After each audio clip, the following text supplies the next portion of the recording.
I mentioned all that to welcome in the man himself here on HQ with us, DeMarcus Ware, and joining us on behalf of his partners there at Sleep Number. Before we get started, can you tell us about that partnership that you guys are working on here?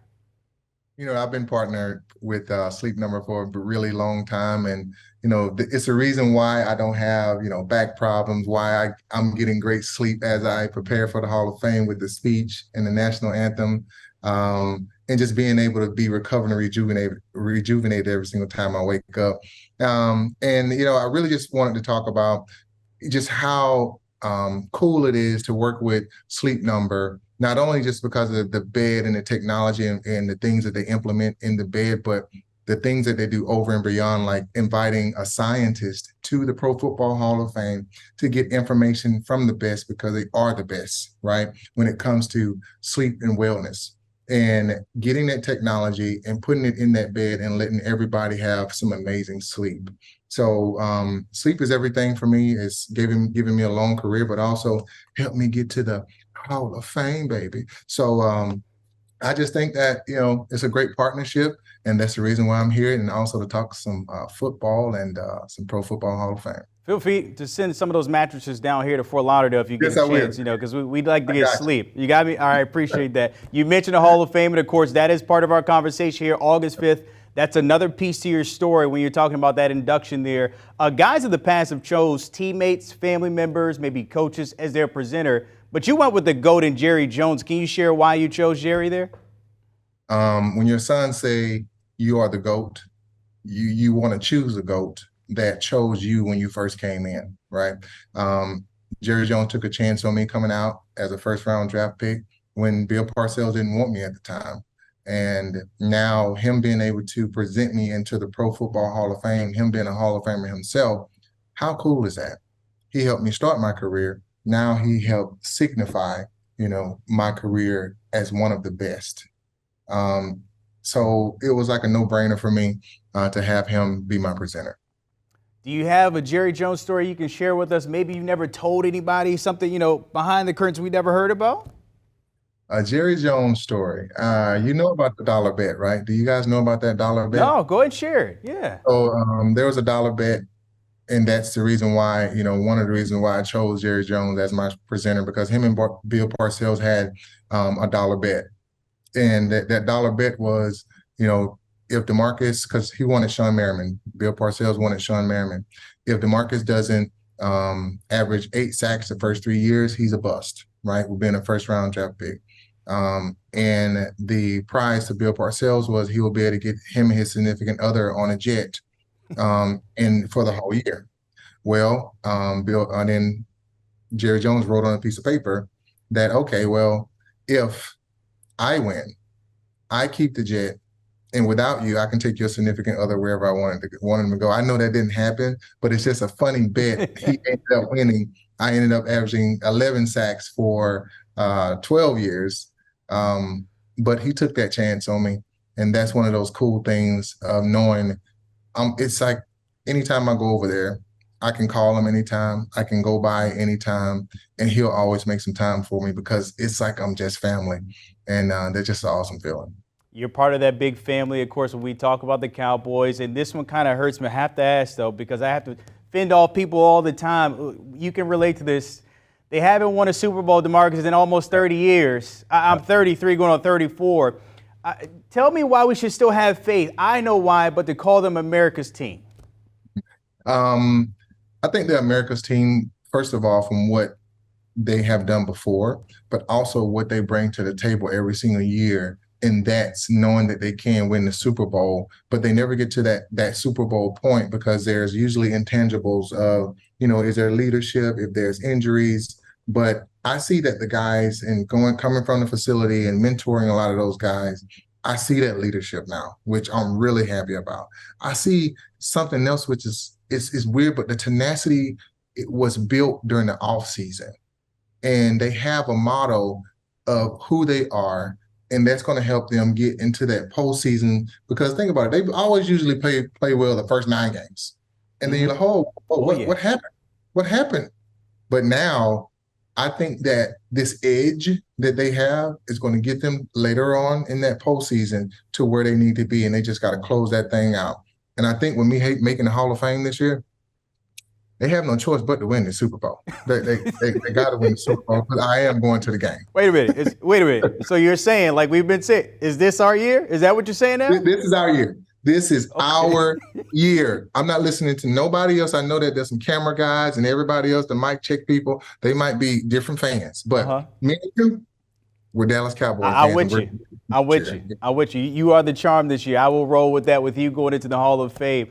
Speaking, of course, of the induction, you thinking about it, some players out there or that you played that maybe have not got a chance yet knocking on the door. When you think about some guys that you played in your era, the Torrey Holt's, the Patrick Willis of the world, the Steve Smith, give me some names that you're like, wow, they're not in yet.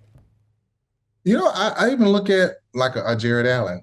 I look at Dwight Freeney. I'm just talking about, pass rush. I look at that, like I look at Torrey Holt. I mean, you name it. There are so many guys that are out there that lets you, to me, it lets you know that how prestigious this award is, because there are so many amazing players deserving of it. But just like Joe Klecko, I think it was 30 years that he had to wait. You got Chuck Howley, just to name a few guys that are in my class. Zach Thomas.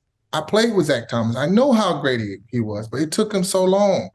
So how cool is it now to be inducted with some of those guys, but also know that you are in a class of its own? Let's look ahead to 2024. Those guys are first-time eligible players like a Julius Peppers. You can relate to him. Antonio Gates, Eric Berry, Haloti Ngata, James, Jamal Charles, Brandon Marshall. Which name kind of jumps out of that list I just mentioned to you?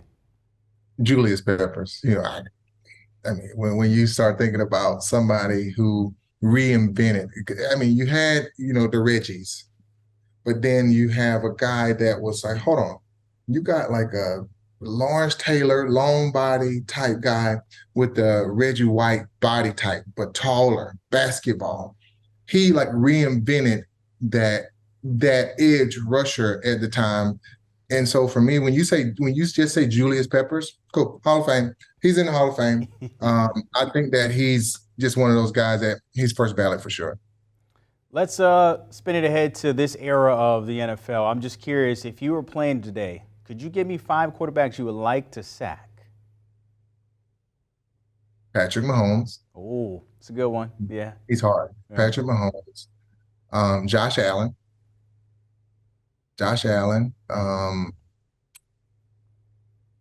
You got Joe Burrow out there.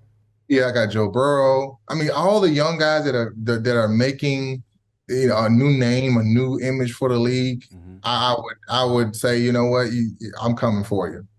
Because they play with a totally different edge now. Those guys are running the football. Oh, Lamar Jackson.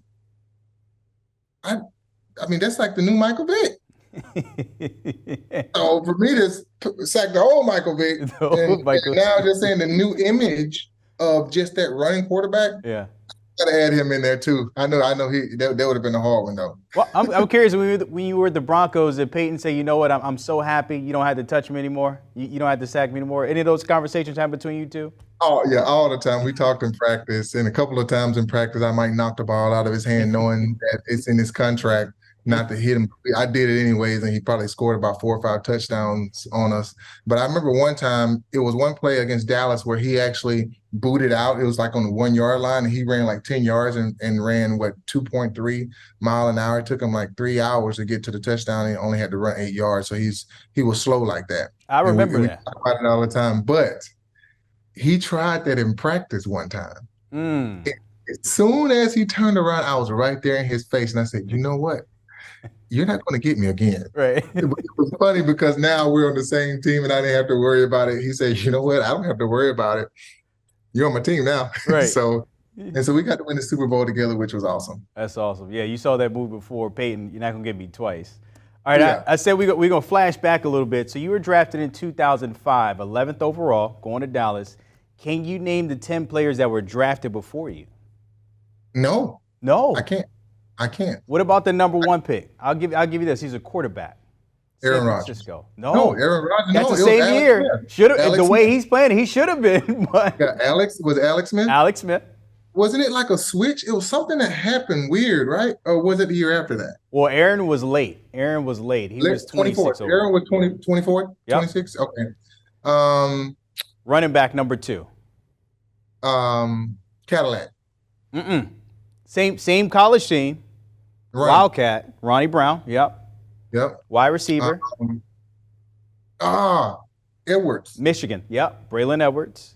I'm just going through right now. Where was Pac-Man? Pac-Man was up there, right? Pac-Man was he was not 11. Oh. It was Cedric Benson next, then Cadillac, then you got Pac-Man. at 6. So yeah, okay. Pac-Man and then you got Troy Williamson, intro role, Carlos Rogers to Washington, Mike Williams, and then you. Dude, that was like a defensive wide receiver, top 10 type draft. And I go back and look at that draft class. Dude, we had some phenomenal players on that. That 2005 draft class. I mean, you can start sticking that up with a lot of draft classes and say, "Hey, we're in this thing now." And me being the first Hall of Famer, correct? And correct me if I'm wrong, but yes, dude, that is a feat. When I go back and look at so many of the amazing players that came in my draft class and that are still playing right now or retired, that also have an opportunity to be, in the Hall. Man, it's just such a blessing. Roddy White, by the way, was also in that class too, out of Atlanta. So you guys had some ballers, especially in that top 15, which is crazy, in 2005. DeMarcus, look, it's been a pleasure. You made me feel at home. Thank you for stopping by CBS Sports HQ. I can't wait to see it August 5th. Get inducted, my friend. You take care. Thank you so much.